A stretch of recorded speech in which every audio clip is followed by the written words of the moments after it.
Welcome to Living a Luxury Lifestyle, where we talk with influencers in luxury lifestyle products and services from around the globe. I'm your host, Cliff Perotti. Welcome to Living a Luxury Life. I'm your host, Cliff Perotti. In today's episode, we're going to be talking with Peter Michalsky. He's the Director of Advertising and Marketing and Business Development for Wadia Associates, which is an international architectural firm that does luxury homes. And he's had an extensive career in advertising and marketing that started on Madison Avenue in New York and has led him through a variety of roles with some very large companies. So with that, we welcome Pete Michalsky. Welcome to Living a Luxury Life, Pete Michalsky. Thank you very much, Cliff. Nice to be here. And we're glad to have you. So, Pete, where are you originally from? Well, my family was from Darien, Connecticut. Okay. Moved over to Rockland County for a little while. My dad worked for AT&T, so he had to be in between New York City and Basking Ridge. Okay. So I spent most of my formative years there. And then where did you go to school? I went to Ithaca College in Cornell. Oh, okay. Take us through a little bit of your journey. Our listeners love to kind of know the backstory, if you will, is a good way of putting it. So tell us a little bit about your journey to where you are right now. You know, I guess I'd probably start with the very beginning. The first job I had coming out of school was at Young Rubicam. Okay. And believe it or not, I started in the media department as an assistant spot buyer, which was really interesting. You know, back in that time, agencies would hire people that were reasonably well credentialed and bright people, and they would really test their mettle by putting them in tedious jobs that nobody wanted to do. And it was a weeding out program. Uh-huh. So I spent the first 6 months of my career matching up local broadcast spots and making sure there weren't discrepancies in places like Wilkes-Barre, Pennsylvania.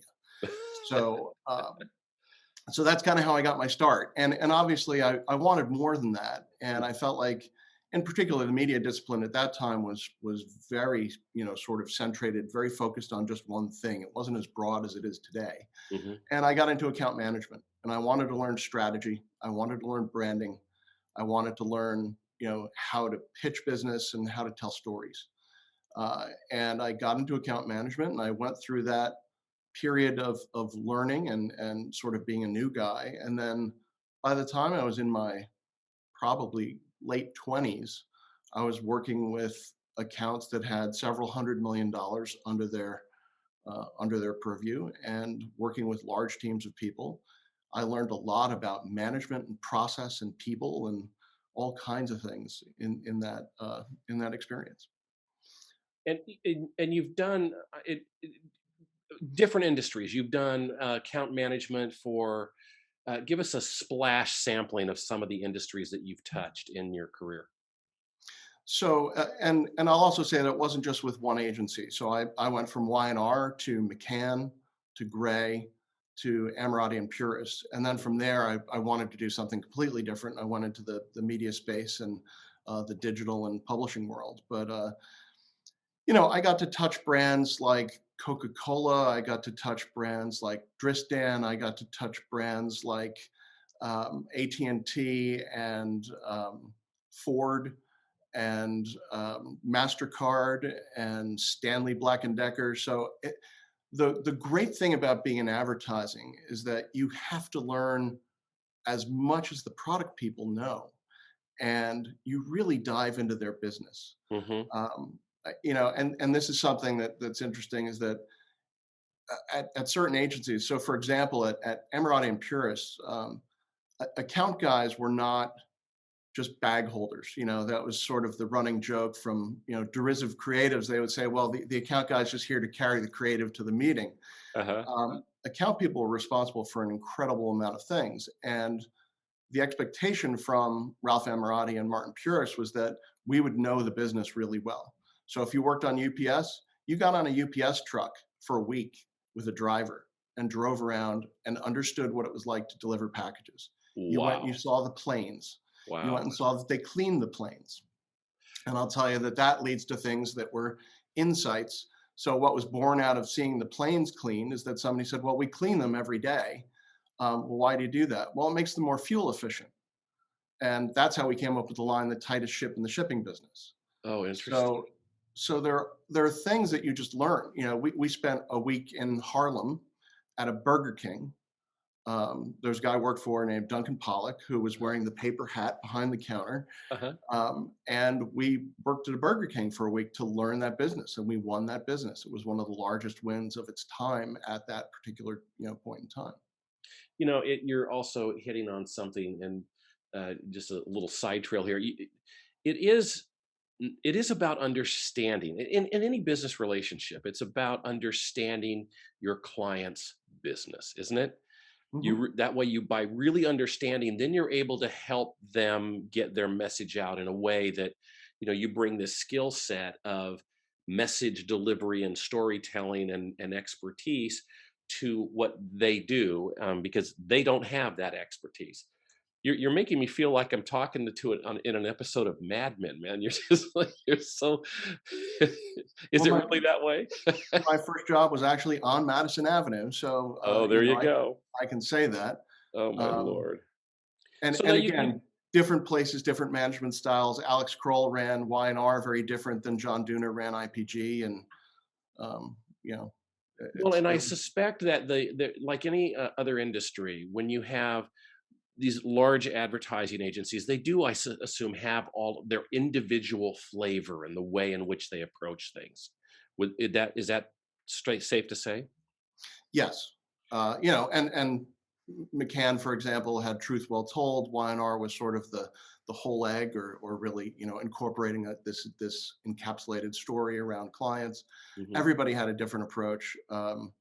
I think where I really learned the most, though, was Ammirati, because interesting pair that ran the place. So Martin Puris was a former stand-up comedian, so he Wow. had no fear of talking in front of anyone. And Ralph Ammirati was a gentleman who, we'd sit in a meeting, and his attention to detail was such that it put you on guard for everything and to be prepared for everything. We were sitting in a meeting, and he had to be a solid 20 feet away from a storyboard that was on a wall. And he looked over and he said, the legal line is crooked. Now, if you know what a legal line is, it's about 4 to 6 point type. And from 20 some odd feet away, he noticed that it was crooked. Art director takes out a T-square, and lo and behold, it was off by like a 16th of an inch. Wow, that's So funny. it That's made the you person prepare. who, yeah, that's the person who reads the eye chart and keeps going down to copyright 19. Yeah. Yeah. And these So, guys are legends. So you're currently working with an architectural firm, Wadia Associates. How is working with an architectural firm and a design firm different than some of the other projects you've done and been involved with? So what's interesting about architecture and architects and everything else is that, and I always try and, I can't help myself. I'm a storyteller. So I always try and start with, the largest point and work down. But if you were to think about it, it starts with incidents. So the amount of people that use architects in the United States is only 3% of the population. Wow. Wow, I Um, didn't know that.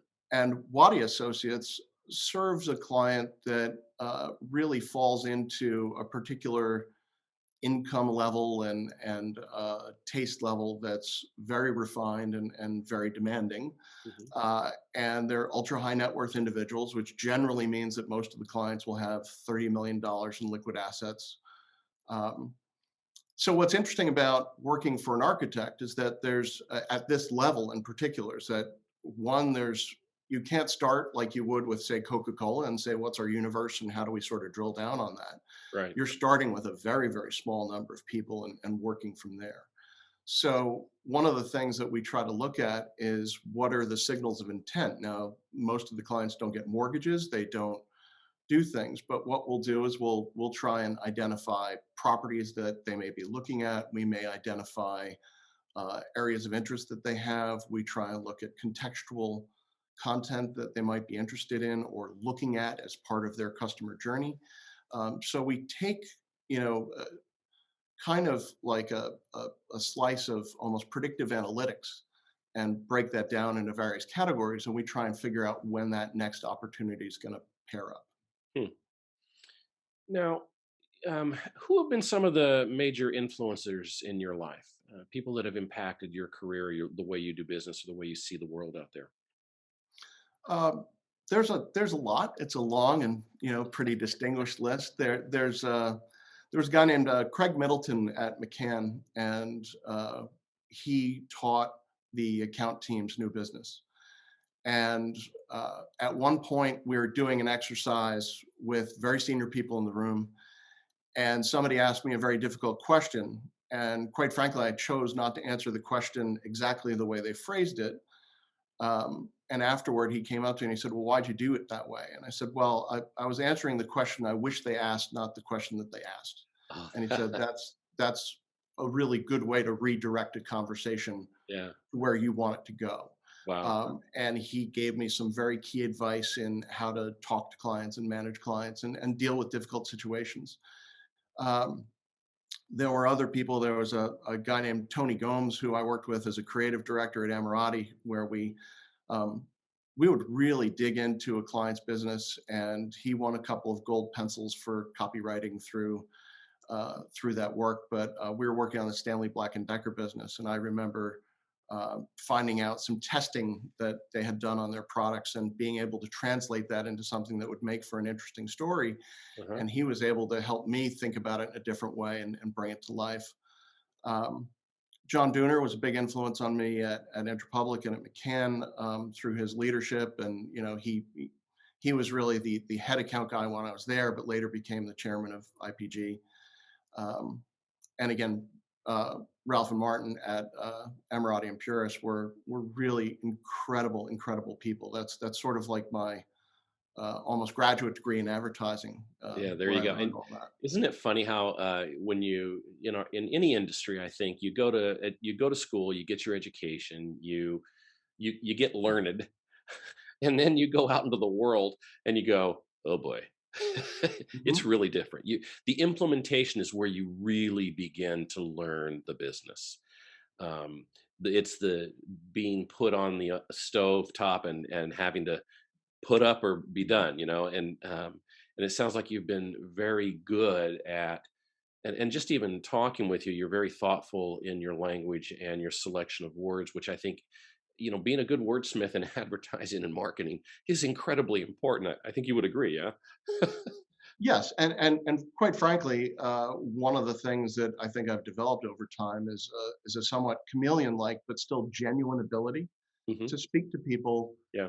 in the way that they relate to, and that's one of the things that allows me to put myself in front of clients in a way that's relatable.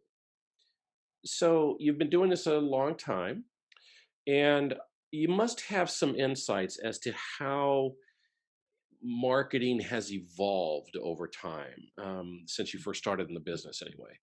Mhm. What are some of the observations in that arena? How have you seen marketing change? Well, I guess part of it is marketing has evolved dramatically in the time that I've been involved. It went from sort of simple, sort of single to many communication, then many to many communication, and now peer to peer communication. All kinds of things have really evolved over time, Mhm. and particularly the digital world has transformed that. The other part of it is that really the biggest thing that has happened over time is the reliance on data, and everyone now has a data analysis team and a group of people that are looking at a variety of different techniques to understand the data. Mhm. And one of the things that I always caution clients on is that data is just one reference point. I go back to my upbringing in the business, where if you don't understand the process and the customer, then you're really going to miss out, because sometimes people paralyze themselves with data. Mhm. And Yeah. uh, and the other side of it too, and what's changed a lot, is that people don't rely on campaigns anymore. One of the other influences I had was a guy named Sean Fitzpatrick at McCann. Hmm. Sean had won 300, 350 maybe awards for creative excellence across the industry. He was involved in movie making. I don't know if you remember the movie The Great Santini with Robert Duvall. Yeah. Oh my God, Yeah, so yeah, he that's had done like all these like kind of very incredible things, but one of the things that he always got back to was trying to understand what the customer was about and creating a campaign that was based on that. So, this is an old campaign, but he did the Heartbeat of America for Chevrolet. And that was something that, I remember that if you campaign. think about it now, Yeah. that was on everybody's tongue for 10 years. Yeah. Now campaigns last a very short period of time. We're in this sort of ADHD 24/7, 365 news cycle. And God forbid you run a campaign that's actually going to be seen by people over time because everyone's worried that the burnout rate or the wear out rate on a set of copy or a set of ideas is going to happen much quicker. Yeah. And some of that's true, Yeah. but you still have to think about, does that align well with your brand message and brand strategy? Well, and I think that one of the mistakes that I feel that some we'll say fledgling companies can make is they try to be everywhere. They just want to get everywhere. They think that the key is to just be seen everywhere, everywhere, instead of being consistent with knowing who their target audience is and where are they. Mhm. Is that? I mean, have you seen that happen where people I just want to have it. I want to be everywhere. I want to be seen on Twitter 600 times a week, or in some cases 20 times a day. But you know what I'm saying? Where it's like, um, it seems like qualitative is better than quantitative, or maybe a combination. Well, again, I think that the media is a good indicator of that. I don't know, I'm not interested in anybody's collective proclivities on politics, but depending on the news channel that you watch, every single one of these news channels now stops 10 minutes into the broadcast, says we have breaking news. And the Yeah. breaking news isn't really breaking news. It's Right. just a way for you to hold their attention and keep you going for a little bit longer. Right. So one of the things that I think is true in media now is that there's almost this fear that if you're not there at the point of consideration or at the point of sale or somewhere in that purchase funnel, you're going to miss out. Right. And really, some of that is true, but some of it is not. So Mhm. you really have to think about how you're going to, portray these brands and work with them. So again, we're in this 24/7 environment. You just have to make sure that you're doing it right and that you're putting your placements in front of people in the right place at the right time in front of the right person. It's the oldest adage in the There it ad business, is. Yeah. but it still works. um, Now, we're talking to luxury individuals and luxury companies, and I have heard you say that luxury has to be transformative. What do Mhm. you mean by that? So luxury is just such a different animal Mhm. from every other type of advertising because at a certain point, you know, luxury isn't about the thread count in the sheets. Luxury isn't about all watches keep time. No, It's yeah, all right, wait a minute. You opened the door there. You opened the door. Now, I've heard you're a collector of fine watches. Is that yes, true? yeah, And within your collection, because I collect watches and pens. That's my thing. okay. Um, but within your collection, what is your favorite timepiece? That's a tough question. When it comes to watches, I have over 25 children, I suppose, and I There it try to is. love Yeah. them all equally. I try to rotate them, day to day. Uh-huh. Uh-huh. Uh, Probably the one that I really enjoy most, Mhm. just because it's an interesting piece. It's a Jaeger LeCoultre Reverso Perpetual Calendar Quantime. Okay. So it's a watch that I should have worn it for today. I Oh, they didn't could think show about it to that, us. Yeah. but basically the Reverso was a watch that the Provenance was a watch that was developed for the British colonialists in India playing polo, and Okay. the watch case flips over, and the original watches were gold or silver, and they would flip over, and the face of the watch, the glass crystal component, was covered. So if you got hit with a mallet during a chukka, then you wouldn't lose your watch. Wow. So this watch has that configuration, and then it flips over. But on one side, it has basic things of time, and it has a nighttime and daytime indicator. So there's a dial that moves around, and on the Uh-huh. other side, it's a perpetual calendar. So it has individual movements and complications for month, day, calendar, the calendar itself, and moon phase. And it's all in French. It's a French dial. So it's a really unique piece, and I really like it. I'm sure I own a few that are more expensive, and I'm sure I own a few that are maybe less complicated, but I try to love them all equally. That's really funny. Well, and it really just your passion in the way you speak of it. And when we talk about luxury products, that is where it seems like it elevates. When you say it's transformative, we've heard Chris Olshan of the Luxury Marketing Council say that it has to delight the Mhm. consumer. Uh, that emotional tie that you have to that product, and that our businesses that we interact with, and that are all these luxury, have to have that experience. That's part of what luxury is, having nothing to do with a price tag, ironically, but having to do with that experience and the way it makes you feel, I would imagine. Yes. Well, so think about it. If you're buying a Birkin bag, Uh-huh. and price point there, if you're not on a waiting list, is somewhere between, call it 18 to $20,000, and upwards of $200,000 depending on the skin and everything else. Right. Hand stitched, thousands of hand stitching elements to it, all those components. But why people are buying it, and why particularly women are buying, is that again, it's a transformative experience. It's not all of those details, although that helps justify.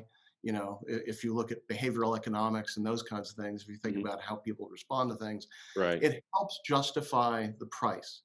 But transformation, or the transformative experience, is someone who goes to lunch with their friend and has that bag and sets it down on the chair beside them, and their friend goes, "Oh my god, is that a new bag?" That sense of personal delight, accomplishment, all those things really come true.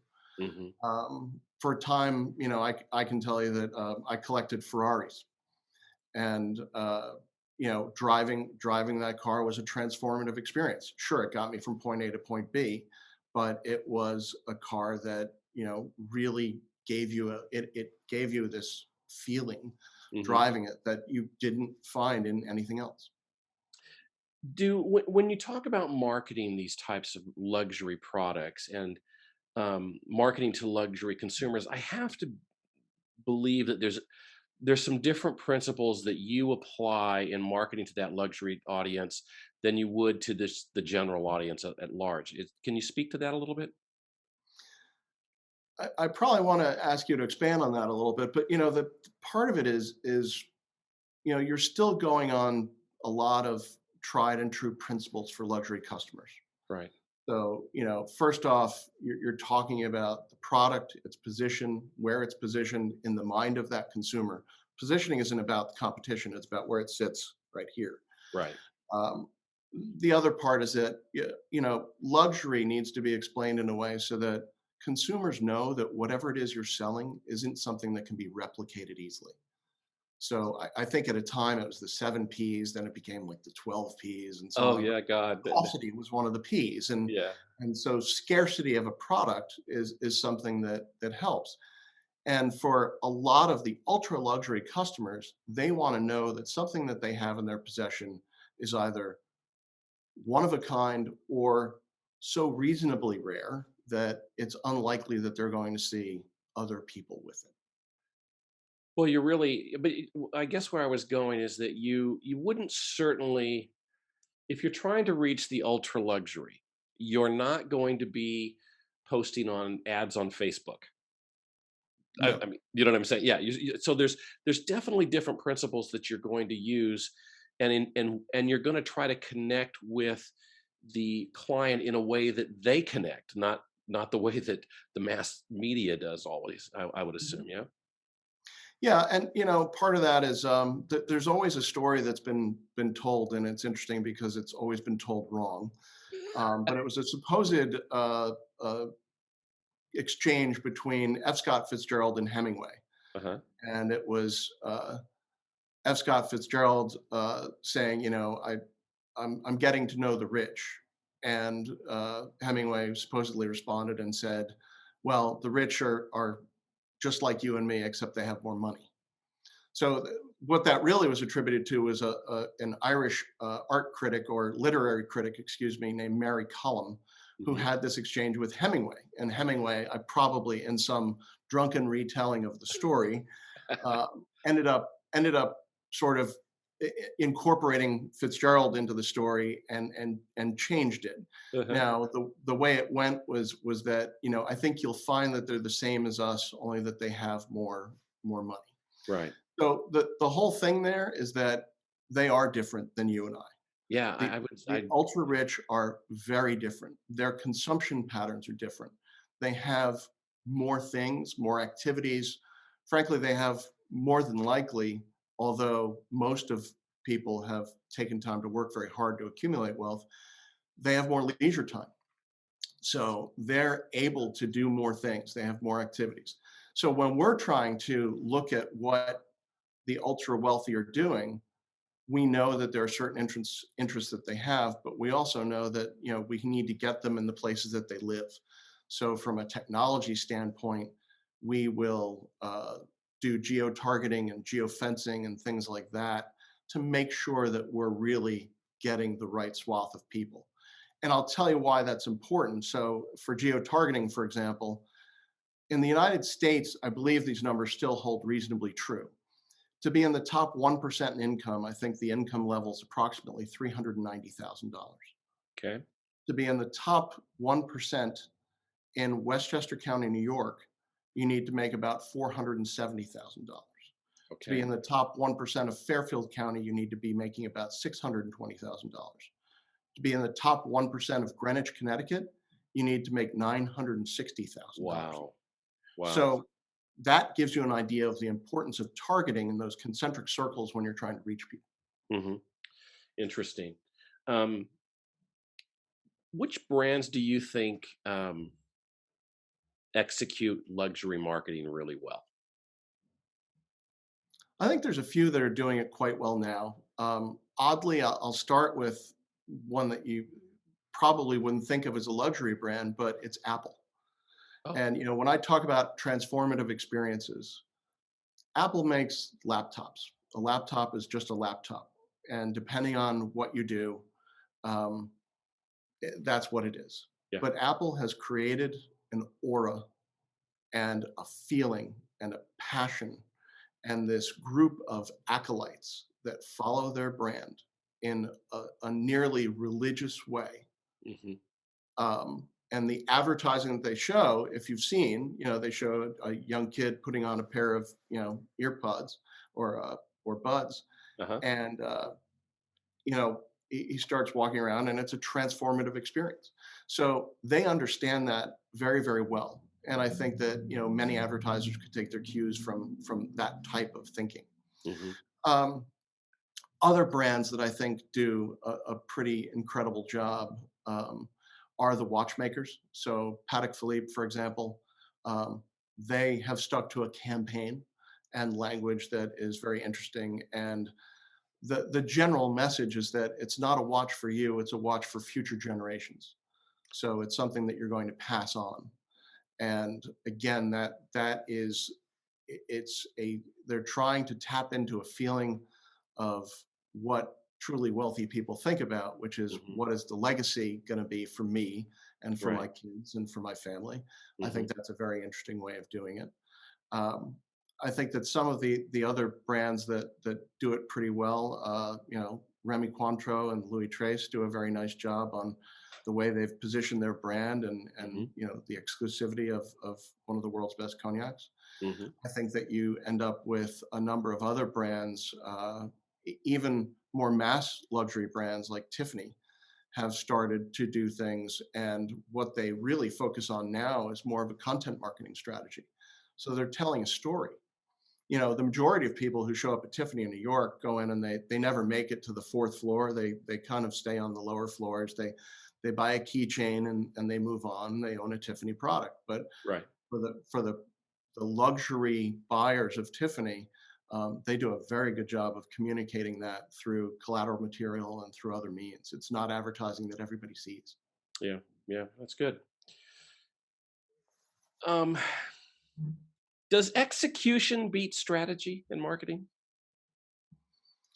That's a great question. I think that you know I've worked with teams where they say, execution beats strategy every day, and I would look at that and say, okay, well, let's think about this for a minute. There was a long joke, some time ago. I worked on the airline business in advertising, and there was sort of a long running joke of a competitor's airline, and the captain comes out of the cockpit and he makes an announcement to the team, to the passengers and his crew, and he says, well, I have good news and bad news. So, the good news is that we're making really great time. Bad news is that we're lost. So, so when it comes to execution and strategy, you need to have a really good strategy. So, does execution beat strategy? No. Does strategy beat execution? No. Does the execution of a good strategy beat execution? Every day. Yeah, no, no, I think that So it's the old axiom that if you spend, they used to say if you want to save 4 hours of time, spend 1 hour of planning. yes. You won't be spinning your wheels. And in marketing, I can only see how that would be true, where you're spinning your wheels on efforts and in places that just aren't appropriate, as opposed to if you follow your and develop your strategy early on and just stick with it. Yeah. Well, and you have to figure out what your North Star is, right? So Mm, you have to yeah. kind of figure out for every single encounter that I have with a business, I always ask, so what's the intended outcome? What do you want to have happen? And if you don't know the answer to that, then you really can't execute. And the other thing is that these days, in particular, because there are so many innovations, particularly in the digital world, um, people chase their tails a little bit, and they have to try that new bright shiny object. And the fact of the matter is that sometimes that new bright shiny object is not for your brand, and it's better to just let somebody else try that and move on. And again, there are other people that do a very good job of that. Apple is a good example of that, in that they weren't necessarily the first innovators in headphones or earbuds or anything like that. They waited it out a little bit and then tried to figure out what was the best way to execute it. You use the term geofencing. For those of our listeners who don't know what that is, can you explain that a little bit, and how is it used to market in marketing to a luxury clientele? You touched on it, but I just want you to dig a little deeper in that. Sure. So geofencing is a little bit from geo-targeting. This so without trying to get into an overly technical explanation, if you think about it like a spy movie, Hmm. if there was a satellite and they were trying to get you, Cliff, in your current residence, we would know the location of that residence, and if it can be seen from space, we can target that space. So basically, we look for that rooftop, we look for that property, we look for that area, and then there's a little border that's drawn around it. And then anyone that goes in or out of that boundary is then served with an ad. Uh huh. So auto dealers, we use this quite often for conquest campaigns. So if you go visit a competitive dealer, they'll serve you an ad. We use it, for example, for Wadia Associates, where there might be a home that's a significant home that's on the market for the right price, and we know the provenance and the home of the home rather, and the background of it. So we know it may need work, and what we'll do is we'll geofence that particular property, maybe during an open house or an auction or something like that, and try and communicate with those people that are interested in that particular property. Wow. And you think about, I think about this technique and how, I mean, I think of Facebook as kind of the evil empire in this arena, because they can geofence everything you have done, and that is one of the things that's really happened with our technology, to an advantage from the standpoint of marketing, but also to a disadvantage in some ways. Um, they do this with the news? Google. You think that you're looking, if you and I Google a subject where you're sitting and I Google it where I'm sitting, we're looking at different results based upon our history on that browser. and your history and geographically where we are. So we may not see the same stories, even though we Googled the same term. So it shows you this is really an important tactic in marketing. Well, and search is a different animal. So, one of the things that I always try and explain to people, and this is particularly important for the luxury category, and as I said, the rich Uh-huh. are not like you and me. So, the algos love homogeny, right? So algorithms are meant to find like principles and ideas and all kinds of other things in your Right. search behavior. Right. So again, based on what I search, we could start out with the first string of words on a keyword, and it may provide very different results for you or I. Right. So you have to be very cautious with search and how you put in your search terms, and that's where it really comes down to knowing your customer really, really well, Hmm. uh, Yeah, that's because interesting. it's not something that yields the same results every time. Well, and that really comes to a question I was literally going to ask now, which is what is the importance of knowing your customer? And you're really hitting on it. How does that, and you're really touching on how does data play a role in reaching that client?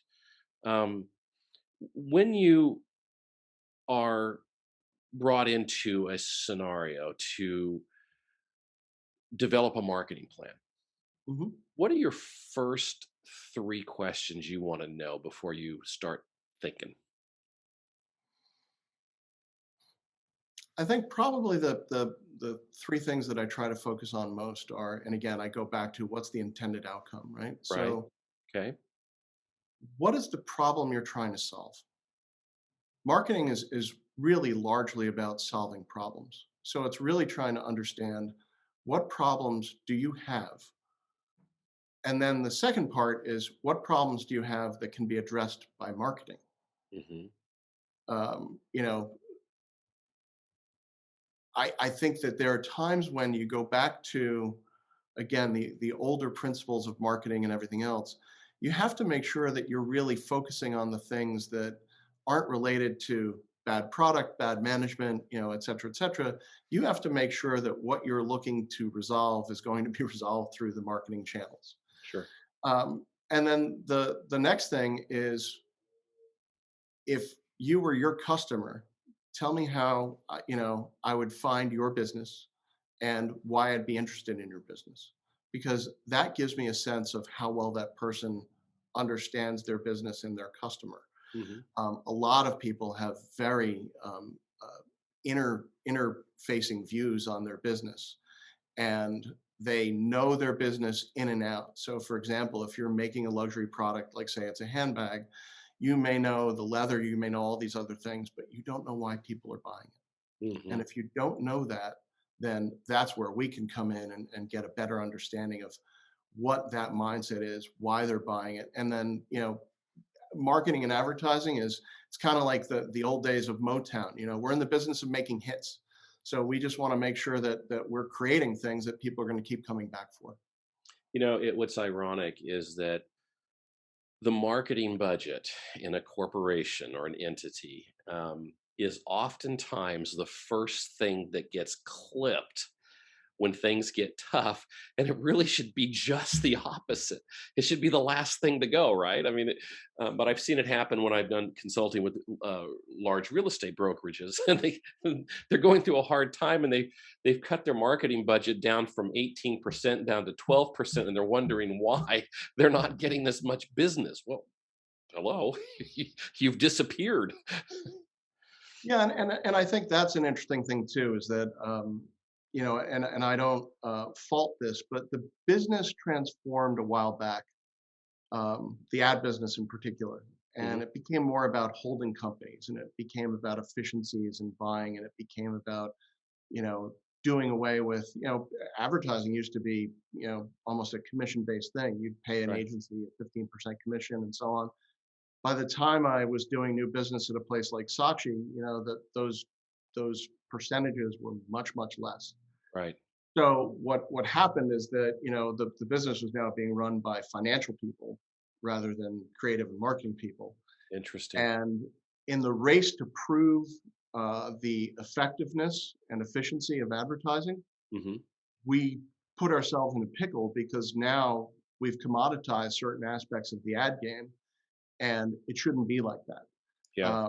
There's a huge value that, the print business was decimated a number of years ago, and I spent a lot of years, in and out of that business at places like, Time Inc. and Wenner Media with Rolling Stone and all these things. And I was talking to my kids. I have young kids, and I was talking to my kids' classmates, and I was like, yeah, I worked on Rolling Stone, and they were like, what's that? They don't understand it as a non-digital brand. Yeah. But so the point is that a lot of money was spent to develop audiences and build up these tribal communities, and now they're trying to replicate that online. The problem is that they're all micro communities. So how do you aggregate those same ones? And Right. unless you're buying from one of the big, you know, uh, call it one of the big almost portal-like companies, you have to find those niches by yourself.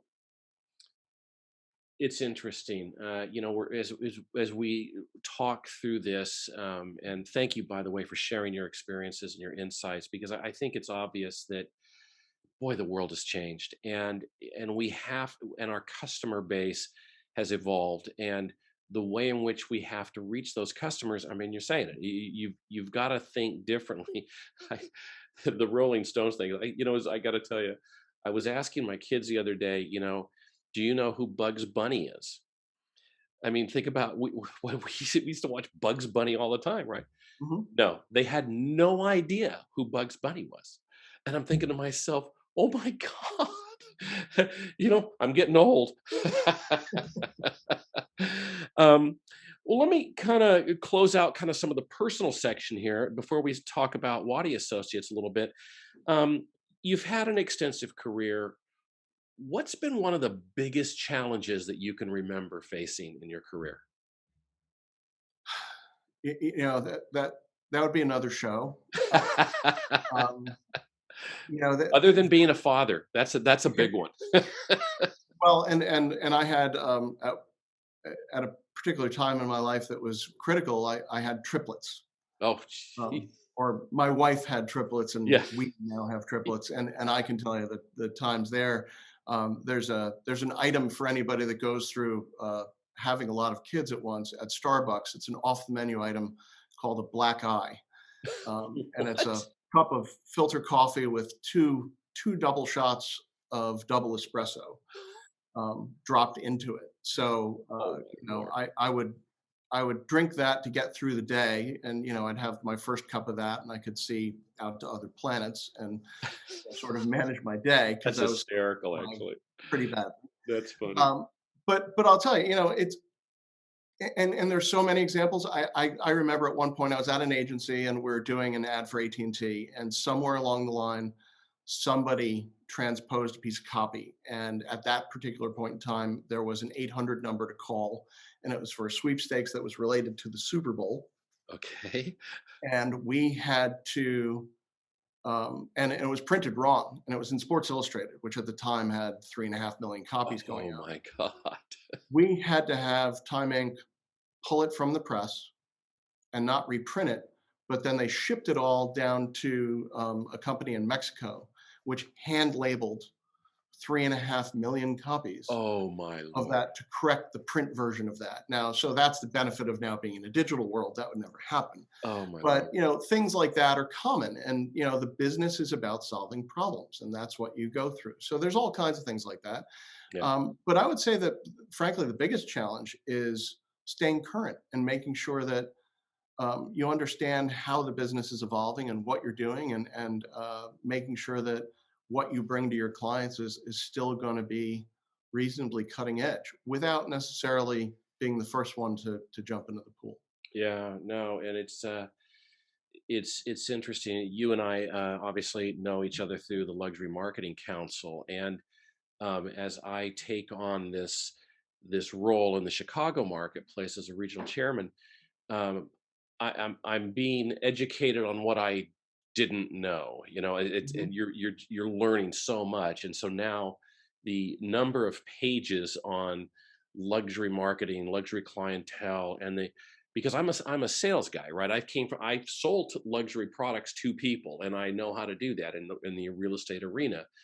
But when I talk to a member who is in advertising or who is a marketing person at a hotel, hospitality chain, boy, I need to understand their, just like you were talking, I need to understand their world in order to understand the value that we bring to them as a council into their world, if that makes sense. Yes, and the other thing I'll add to that is that in any business these days, any business, you are in the media business. I If think you that's don't understand that your business is part of the media business, because you need to create a message to people, you need to make sure that you've positioned it well, you need to make sure that you've crafted your narrative in a way that resonates with your audience. So if you don't think that media is important or you don't think you're in the media business, boy, you're going to have problems. yeah. So that's something that I always try and emphasize with people. So that's also part of the consulting role.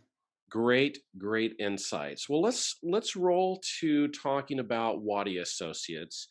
Now, you are the head of marketing and business development for them. Um, what does Wadia Associates do? What are they? An architectural firm, a development firm? What are they? Tell us about them. So Wadia Associates is a residential architecture firm. Okay.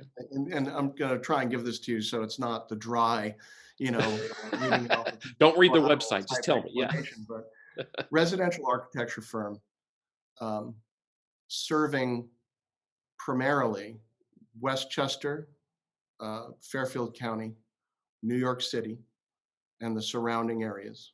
Um, Palm Beach, Jupiter, Wellington, greater parts of Miami, and we've done projects as far as United Arab Emirates and elsewhere.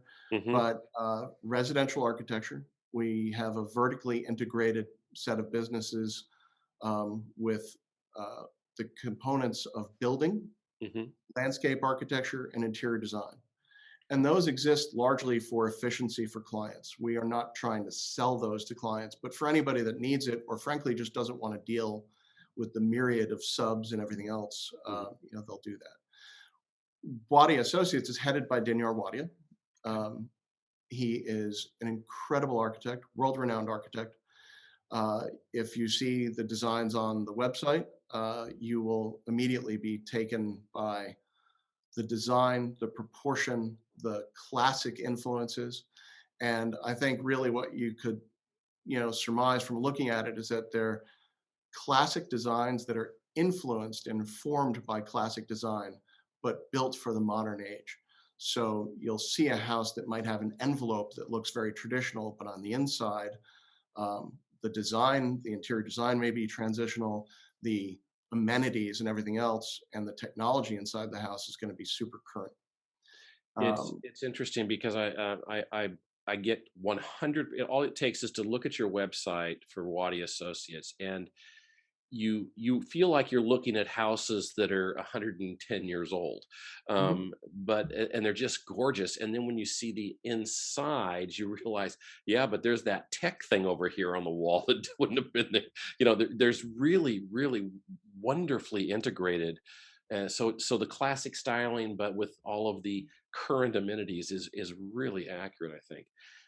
How would you describe that typical home that you guys build that you build for clients? Is it smaller, larger? I mean, are we talking under 5,000 square feet or over 10,000, or where's your sweet spot? So again, I'll start with sort of the more dry part of the answer and then get into um, the ranges of homes, and the other part is that there is no typical Wadia home. It's much like if you go to a bespoke tailor, your suit's going to look different than my suit. You Right. know, um, so the homes that are constructed and designed, obviously design is the biggest part of it in the front, range anywhere from 3,000 square feet to over 30,000 square feet. Wow. Um, and the homes range in cost from, call it 3 to 5 million all the way up to over 50. So Interesting. cost per square foot can vary. But the interesting thing is that if you decide to have Wadia Associates design a home, The smaller home is going to be a jewel box. It's going to be built and designed, and the thoughtfulness that goes into that will be the same as if it's being done for a 25,000 square foot house. So the difference is that, the materials and the construction, and the thing that Dinyar will always talk to his clients about is proportions. Hmm. Proportions are so important. Sometimes you'll go into a builder's house, which from the outside might be large and impressive, but you get in and the ceilings are low, and the windows don't let in enough light, and you feel like you're closed off from certain parts, and what should be an intentional thing isn't really intentional. And so there's a lot of things that you notice right away. And Hmm. the other component of it, and it's something that I can only convey if I were to bring you to one of the houses, is the solidity. Hmm. The solidity of these homes is unparalleled, and they're built to such technical specs. There was a house in Greenwich where we were went to do an event with a client, and he used his home as part of the event. Somebody asked me about, well, what's the difference with a house of this? And this is a substantial size home. It's probably about 15,000 square feet. Hmm. I looked at the person. I said, well, this house, for example, is accurate to within an eighth of an inch throughout the entire build. And they just kind of went, Wow. oh. Wow. So it's and it's Having for a seen a lot very of houses conservative that were buyer. not, yeah, having seen a lot of houses that were not like that, Yeah, it's like, ooh, that's funny. yeah. Tell us about, just give us Daniel Wadia's story. Obviously, he founded the company. He is, I'm assuming, your lead architect designer. He's the dad of the group, so to speak. Tell us about his background a little bit. So Dinyar arrived in the United States. I don't know the exact date, but let's call it 40 plus years ago, Okay. um, with probably no more than $10 in his pocket, Wow. um, and came here to attend Columbia University to study architecture. Okay. Went through the architectural program, became a fellow, was very well regarded, and he was hired by a man named Victor Chris Janner, who was up here in New Canaan, and he was designing modern homes. He had an association with the Harvard Five. There are a number of homes throughout New Canaan that you'll see that are the modern homes and contemporary homes of that era. And his passion was initially designing these modern homes. Hmm. And at one point, he decided to strike out on his own. And the funny story is that he went and he sat down with one of the bankers here in town and said, hi, I'm Dinyar Wadia. I'm an architect. I'm just starting out, and I'd really love to design modern homes. Here, let me show you some of these plans and everything else. And midway through the conversation, the banker stops him and says, look, I'll tell you what, go over there and open the window. And the first thing I want you to do is throw the plans out the window. And the second thing I want you to do is get out of the way, because I'm going to throw myself out of the window, and then you should join me. And the reason why that was is that there wasn't going to be a big market for just modern homes. Right. So while that's his first love, Dinyar was influenced to move to traditional homes Right. and designing traditional homes. And it's interesting because when he grew up in Mumbai, there are some incredible places in Mumbai through the British colonial architecture, and whether it's the General Post Office or the Gateway to India or a host of other buildings that he walked by every day.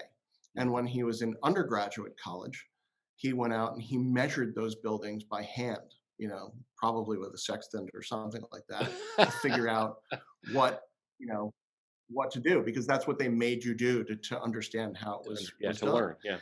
And so those influences and that sense of proportion and that sense of design, and those the way that those designs informed him, led him to work on some traditional architecture. And he started out and he did a number of homes, and then he got one big break from a pretty notable client.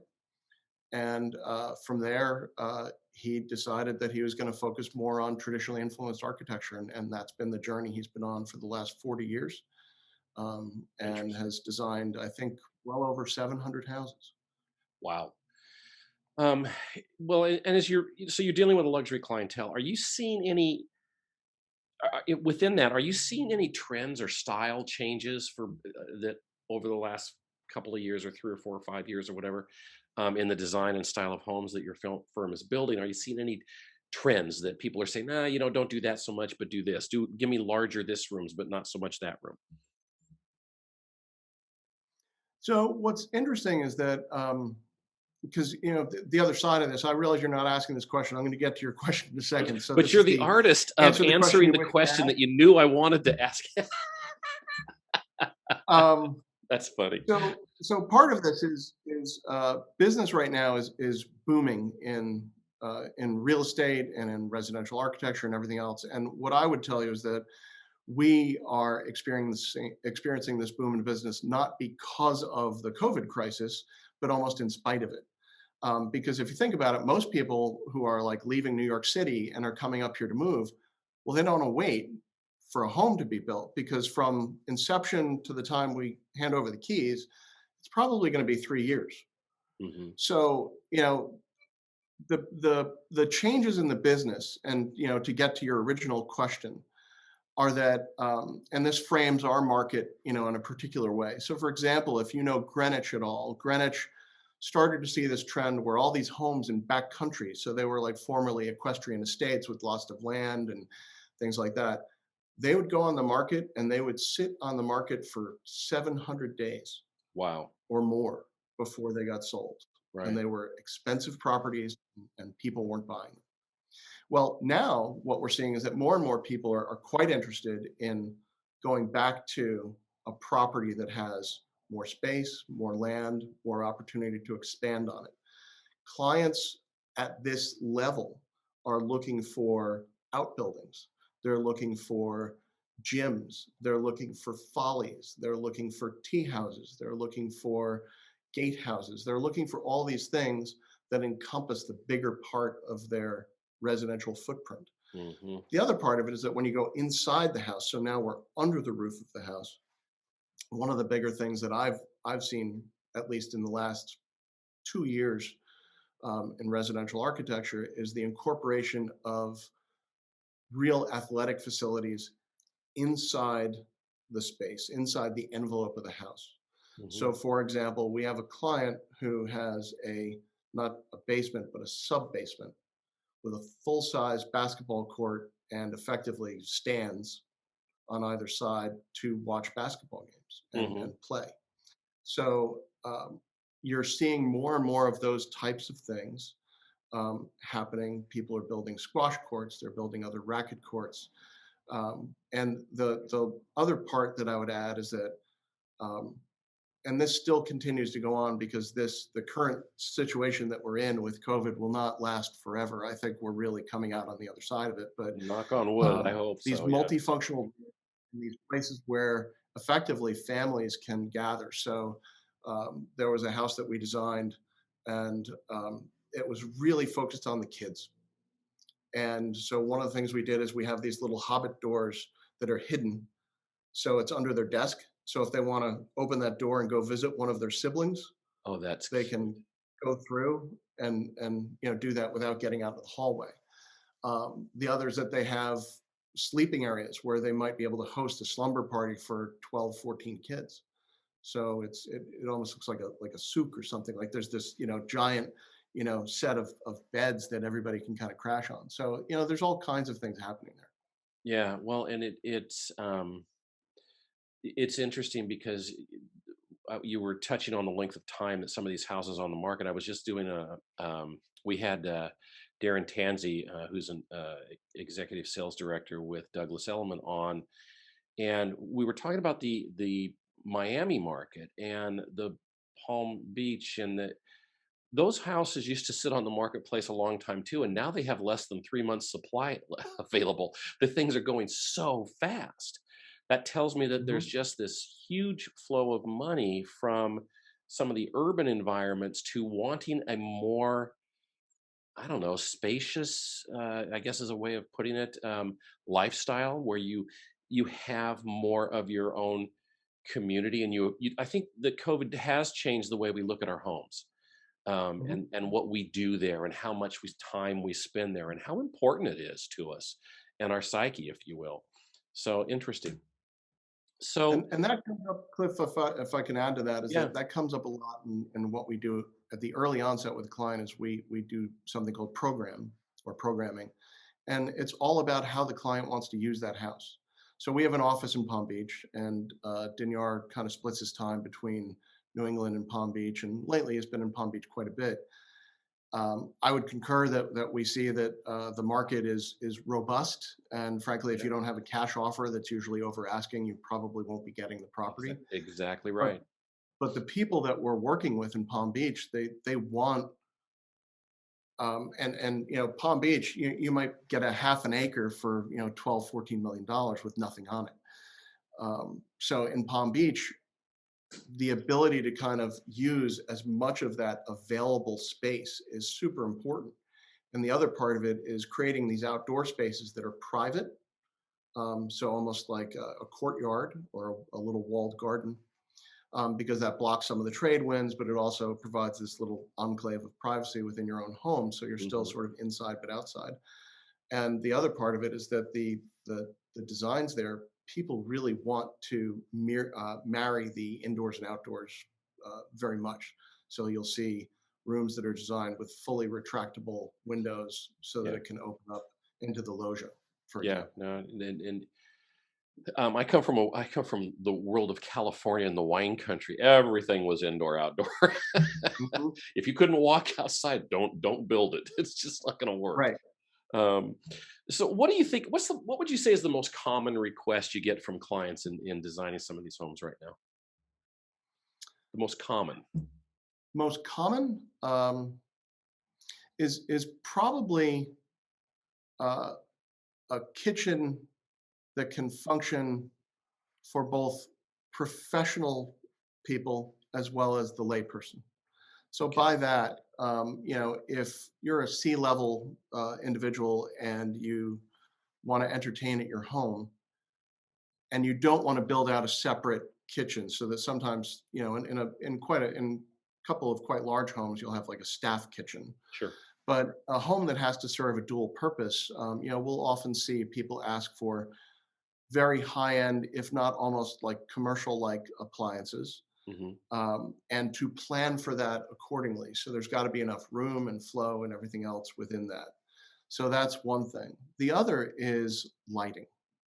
Everyone is now paying a tremendous amount of attention to lighting. Yeah. Uh, and that's something that's become very, very important as part of the job. And when you're looking at laying out a house, for us, we might have a ceiling with an extensive bit of molding and casework on it. And what you want to do is make sure that you're not going to have to drill through that beautiful molding to put an overhead light in. Hmm. So we do that, and we find sometimes very small lights which are unobtrusive. You almost don't know they're there, but they work very, very well. Interesting. Well, Peter Michalsky, it has been an absolute pleasure having you on Living a Luxury Life. You've given us some great insights into marketing and Wadia Associates, and um, it's been great. Thank you for being on the show, Well, the pleasure's mine. Thank you very much for having me on the show. and we'll see you out there. All right, take care. Thanks a lot. Thank you for listening in on this episode of Living a Luxury Life. This program is brought to you by the Luxury Marketing Council, a global network of leaders and influencers in the international luxury industry. Join us next time as we discuss trending topics with luxury lifestyle influencers. I'm your host, Cliff Perotti. Thank you for tuning in.